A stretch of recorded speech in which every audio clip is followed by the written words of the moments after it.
So I'm really pleased with how this lightweight tool tote that I made a couple of weeks ago has turned out. But the tools are all in disarray and I want to organise them a bit better.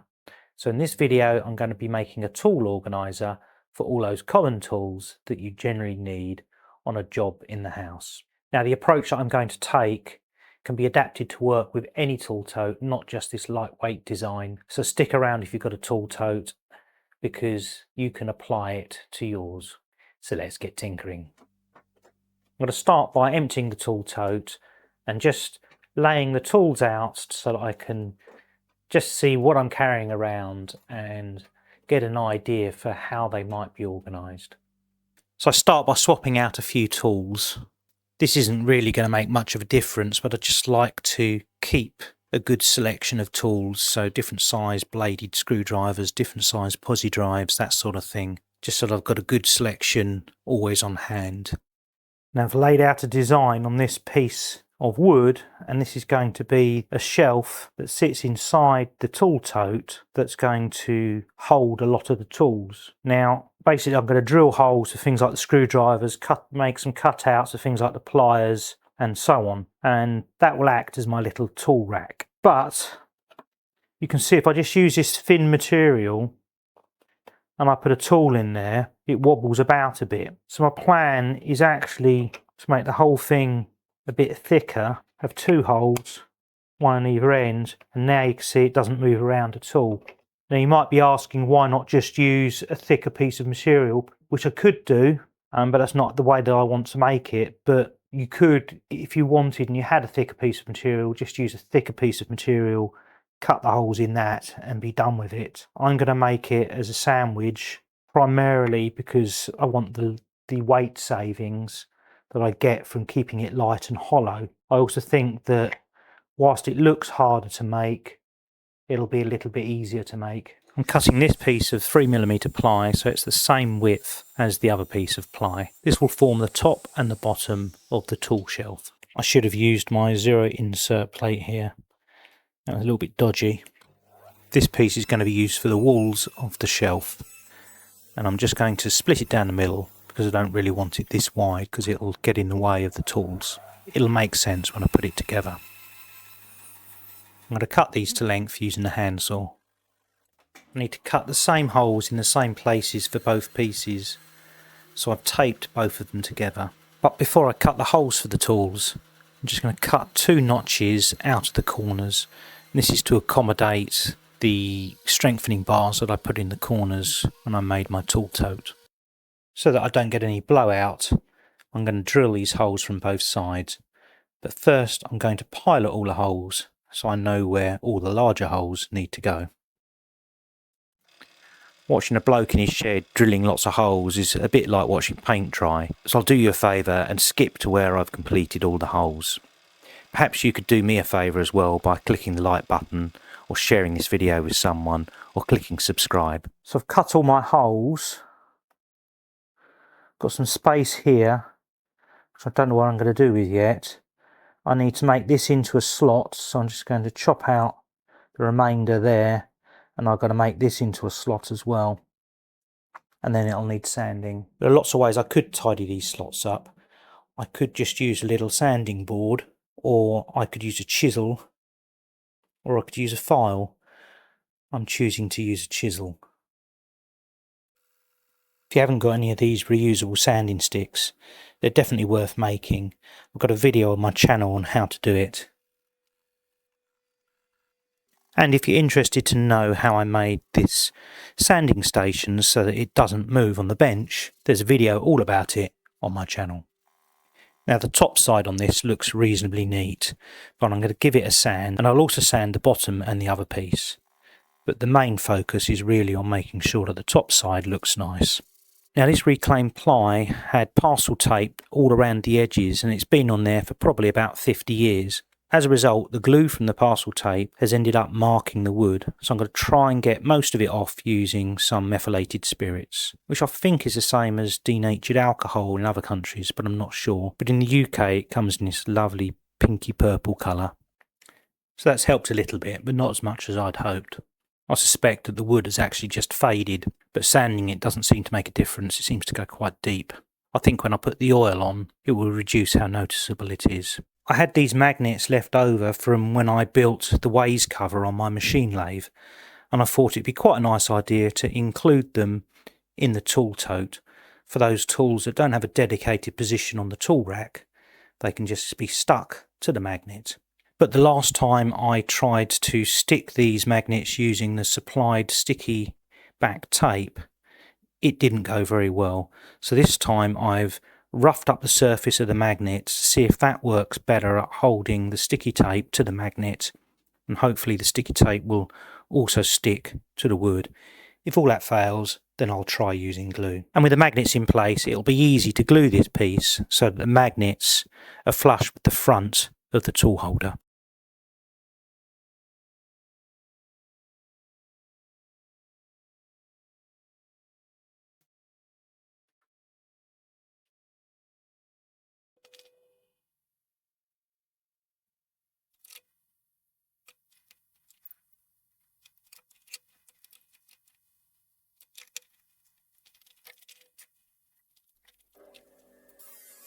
And with that glued up, while it's drying, I'll start work on a second tool holder.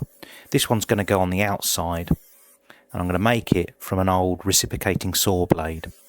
First I need to grind off the teeth, and then I'll shape it on the grinder.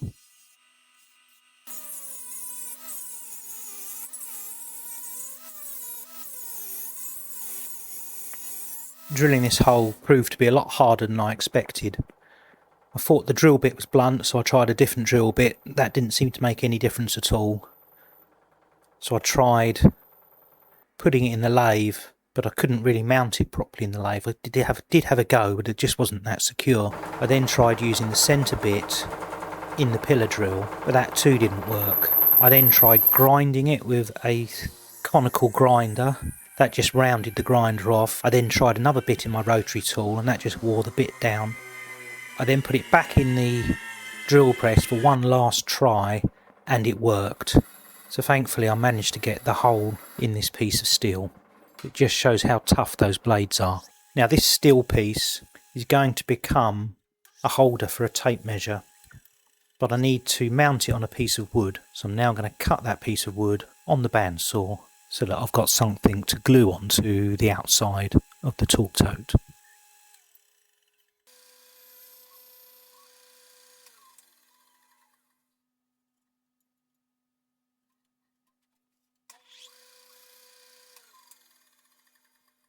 I can now pilot some holes and add some screws.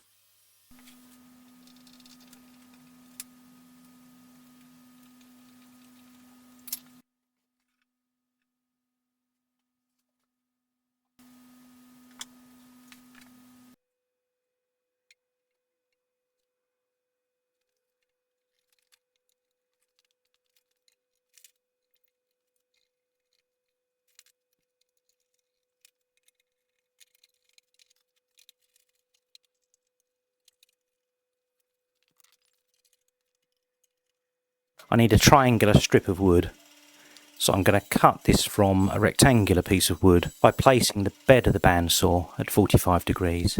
It looks a bit crazy, and it probably is. I'm going to add a little ridge to the bottom of the tool tote to act as a mini gridfinity system. Now if you've not heard of the gridfinity system, it's well worth having a Google, or if you look on my channel you'll see how I've used it in the workshop. It's basically a storage system of little bins that all have a specific dimension, which allows you to reorganise and chop and change how you store whatever you're putting in these bins. I use these bins mainly for tools like drill bits and hex bits and so on, but also for small screws and other fixings, so that I can take my gridfinity storage bins into the house when I need to.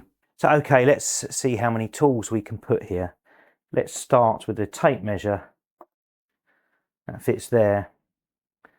I have all of these little parts. Now you wouldn't normally put all these in. You would just put in the ones you need for the job in hand. But they fit in there and they don't move around because of the little bit of wood that we added.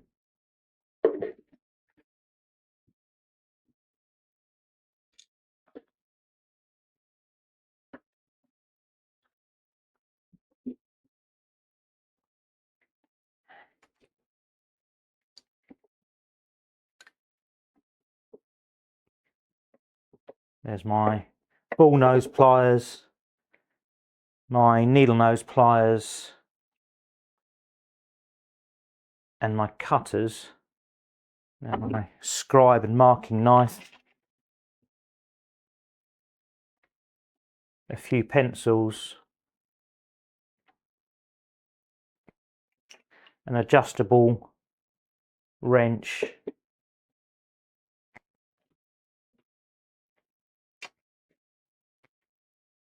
a posi drive 1, posi drive 2,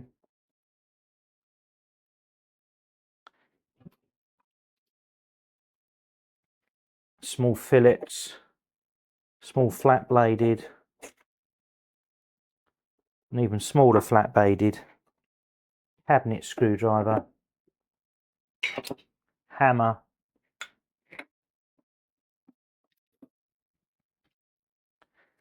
saw, Stanley knife, a rule, combination square, then some large and smaller Allen keys. They're just handy to have available for all those little jobs around the house. Oh, and of course we'll have a level as well. There's still room for plenty more should you need it. So that's my tool tote, reasonably well loaded out.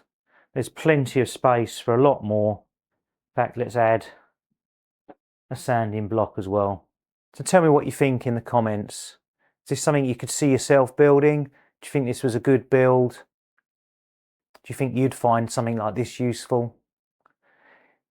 And if you think there's anyone that you know that would find this video useful, then please share it using the share button. If you haven't already, then please click that thumbs up and subscribe, and I'll see you in the next video. Thanks for watching.